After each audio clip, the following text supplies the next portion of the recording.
ஜல்லிக்கட்டு ஜல்லிக்கட்டை பற்றி நான் என்ன பேச போகிறதானே பார்க்குறீங்க. ஏன் எனக்கு தெரியாதா? ஜல்லிக்கட்டு அப்படின்னா ஏர் தழுவுதல்.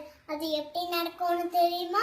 ஒரு திமிலை ஒருவன் தழுவி 50 அறவை கடந்து நிற்பான். அவன் குளம் காப்பான், எஞ்சியவை வயல் புகும். இதுக்கு என்ன அர்த்தம்னா, ஒரு காளையோட முதுகுல இருக்க திமில பிடிச்சி அந்த காளையை 50 அளவு தாண்டதுக்கு முன்னாடியே அடக்கிட்டா அந்த காளை தோற்ற காளை. அப்படி இல்லாம 50 அளவு தாண்டி ஓடிடுச்சுன்னா அது ஜெயித்த காளை. அந்த ஜெயித்த காளையை வச்சுதான் இனப்பெருக்கம் செய்வாங்க.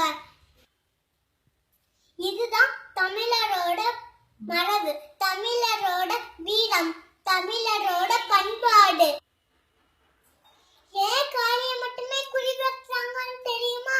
காளையை தழிச்சு செயற்கையா உருவாக்குன ஜெர்சி பசு மூலமா ஏவன் பாலை கொண்டு வரக்குதான். அந்த பாலை குடிச்சா சுகர், கேன்சர் தான் வரும்.